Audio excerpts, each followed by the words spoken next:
Welcome to the Dr. Wyatt Show Podcast, where developing a long-lasting, happy relationship is the status symbol to achieve, and following my tools is one path to help get you there. I'm your host, Dr. Wyatt Fisher, a licensed psychologist specializing in couples counseling. If you've never been to a marriage conference, I highly encourage you to attend one. And not just any marriage conference, but I encourage you to attend my conference, the Total Marriage Refresh. This is my signature conference I've been doing for over 10 years. It's one day and it is chock full of tools, skills, strategies, humor, stories, you name it. It's a day you don't want to miss and a day you will not forget. And the next Total Marriage Refresh conference is coming up February 23rd in Tampa, Florida.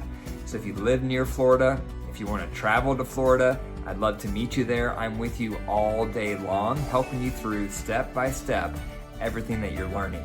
So if you're ready to hit reset on your marriage, attend my conference, the Total Marriage Refresh, February 23rd in Tampa, Florida. The link is in the show notes. So the first part I'm going to discuss is what is emotional intimacy. One component of emotional intimacy is being known. John Gottman talks about a love map, where if you go to a city, any major city today, you would never want to go there with an outdated map because cities are always being updated. There's new roads, new bridges, new buildings, and we are the same. Our love map is always changing because we're constantly evolving as people. So what your highs and lows are today is different than a week ago, compared to 2 months ago, compared to 6 months ago. We're always evolving emotionally. And what happens is we get outdated with our partner.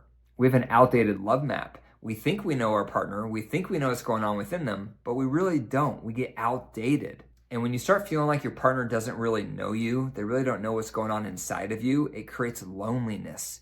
You start feeling isolated in your own relationship. So one way to define emotional intimacy is being known. And being known means your partner really knows you. They know the highs and lows, and they're updated on the highs and lows day in and day out. A second component to emotional intimacy is feeling safe. Feeling safe means you feel comfortable sharing what's on your heart. You feel comfortable opening up and being vulnerable, and you know you're not going to be judged. You know you're not going to be lectured.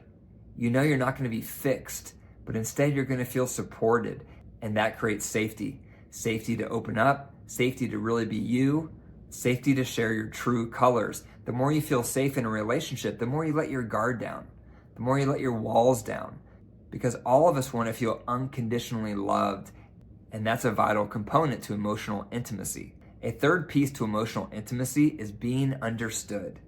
When we share about what's going on in our life, when we open up, when we become vulnerable, what do we want? We want our partner to really understand us.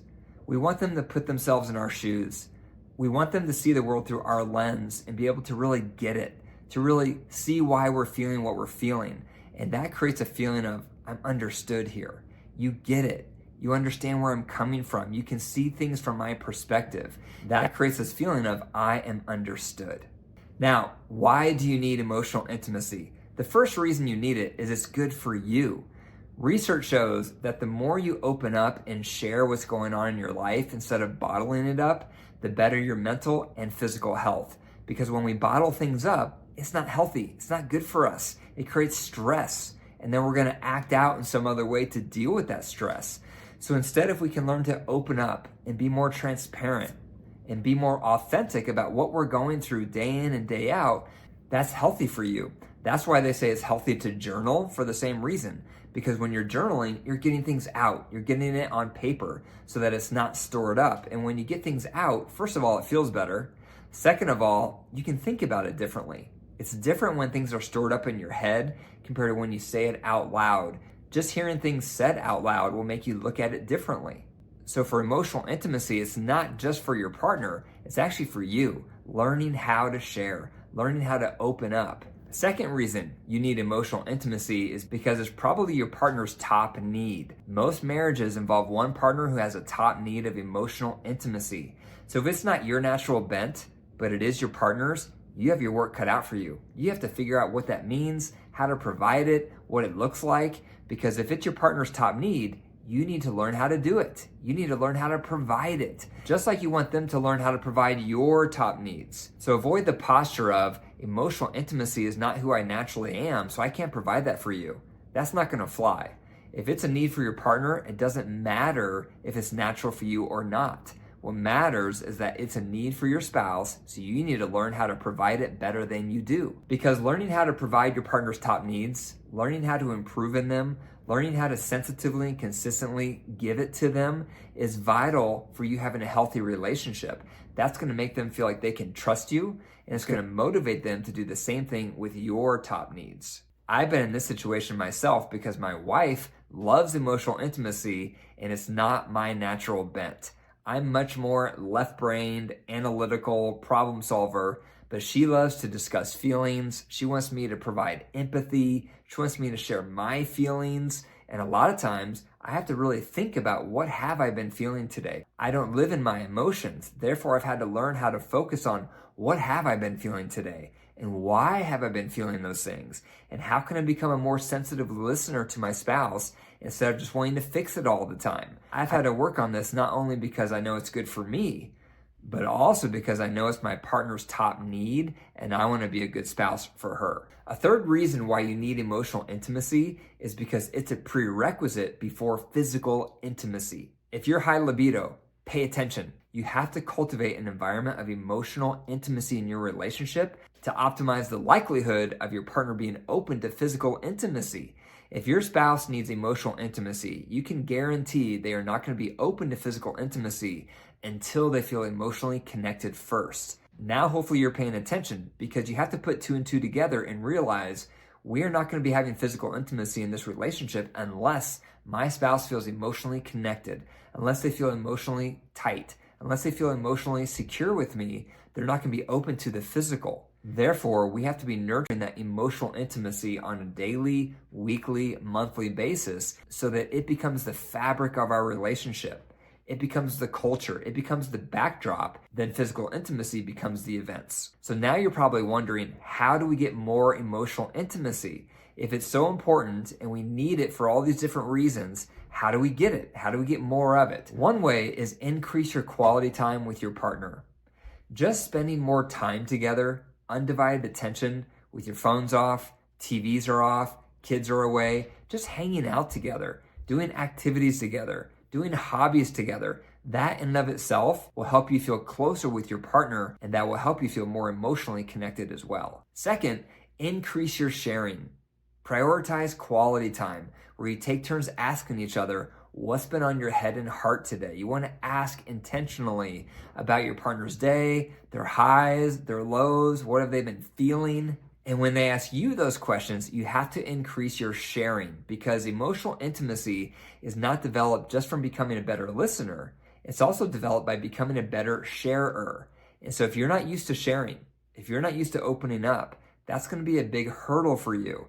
So I encourage you to think about it like a garage door. In the beginning, maybe you only raise the garage door to your soul about a foot, and you share just a little bit about what's really going on within you to get comfortable and to see how your partner responds. And hopefully they respond well, and over time you get more comfortable. So then you raise the garage door about 3 feet, and you share a little more vulnerability, a little more about the real stuff that you're actually struggling with and feeling in your day-to-day life. And if that goes well, and over time you get more comfortable, you raise the garage door to 6 feet, and you become much more transparent, and you become much more authentic and real when you do share. Your partner wants you to share, but you're in control of how much you share.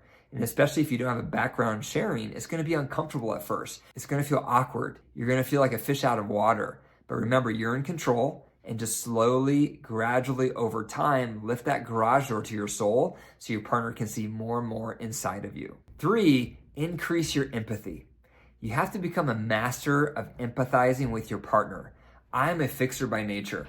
And so when my wife vents about her day and she's sharing her highs and lows, all I want to do is tell her what to do. I have 15 ideas in my head of how she can solve those problems. And I used to do that, and she would get irritated. And the reason people get irritated when you offer solutions is because when someone is venting, they're coming to you from their heart. And if you provide solutions, you're coming at them with your head. And that's why it's a mismatch. So when your partner is venting to you and they're coming from their heart, you need to meet them in their heart. And the way you do that is through empathy. Some of the best empathy statements are, I can see how X would make you feel Y. Or it makes sense that X would make you feel Y. Or no wonder you feel blank. Or that sounds blank. Those are some of the best empathy statements. And empathy creates this atmosphere of I have your back, I'm here for you, no one's gonna judge you, no one's gonna fix you, keep going.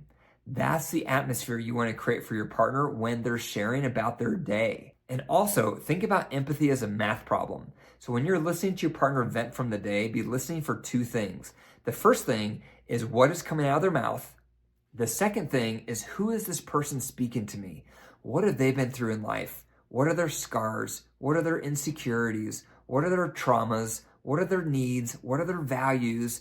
When you're thinking about not only what they're saying, but also who is this person speaking to me and what have they been through, you'll start connecting the dots. And then empathy becomes a math problem. For example, let's say your partner is sharing about a conflict they had with a friend and how upsetting it is for them. And you're thinking, why is it so upsetting for them? It wouldn't bother me that much. But then you remember, growing up, your partner didn't have many friends and they were lonely. So they really value their friendships now. So if there's a conflict, it makes them feel anxious because they're worried to lose that relationship. So you're making this math connection. You're putting two and two together in your mind, and that allows you to understand why they're feeling what they're feeling, which allows you to respond with, it makes sense that that conflict with your friend would be making you feel so anxious. You can say things like that, even if you wouldn't personally feel the same, because you're seeing it from their lens. If you find yourself struggling to understand why your partner is feeling certain things, that's because you're seeing it from your vantage point. You haven't gotten into your partner's shoes yet and tried to see the situation from their lens based on who they are. Once you do that, it will start to make sense to you. And when that occurs, you can start providing empathy, whether you would feel the same thing or not. Now, when you are empathizing, make sure you don't say, I understand. That's what a lot of people want to say, but it's a mistake because your partner may respond and say, no, you don't. So don't respond by saying, I understand. That's a mistake. Also, be careful with the tendency to want to bring it back on yourself, to want to share a related story by saying things like, oh, that reminds me of something I went through. Let me tell you about it. When you do that, you're hijacking the conversation and making it about you. So instead, keep the focus on your partner, respond with empathy primarily, and then here and there, ask them some open-ended questions, starting with what or how. What was most significant for you about that? Or what was hardest for you about that? Or how did you make it through that? Also, make note of what your partner shares with you when you're asking them about their highs and lows. And then the next day, follow up. So if they share about a fight they had with a friend, the next day, send them a text. Hey, any updates on that fight with your friend? Or if they share their stress about an upcoming deadline with their work, follow up with them about that the next day. Hey, any updates about that deadline with your job? When you follow up with your partner, it's going to make them feel like you care because you're tracking their life. And when you put that together, where your partner is asking you questions about your life, you're sharing, and they're responding with empathy, and then your partner is following up with you the next day to see if there's any updates, that's going to make you feel known and cared for. And that's the key to emotional intimacy. So what is emotional intimacy? It's being known, it's being safe, and it's being understood. Why do you need emotional intimacy? You need it for yourself because it's cathartic and healthy to get things out. 2, it's probably a top need for your partner. And 3, it's a prerequisite before physical intimacy can occur. And how do you get more of it? Number 1, increase your quality time together. Number 2, increase your sharing. And number 3, increase your empathy in response to your partner sharing their highs and lows. As a reminder, if your marriage could use a full day of undivided attention to learn more tools and skills on how to flourish, how to move it from roommates to lovers, attend my Total Marriage Refresh conference in Tampa, Florida, coming up February 23rd. The link is in the show notes. If you found value in today's episode, be sure to click the 5 stars and leave a review, and click that share button. Send this episode to someone you think could benefit from it, maybe a close friend, a colleague, a family member, so that you are paying it forward. And remember, your marriage is alive. If you care for it and nurture it, it will grow. If you deprive it and neglect it, it will wilt and die. The choice is up to you. Take care.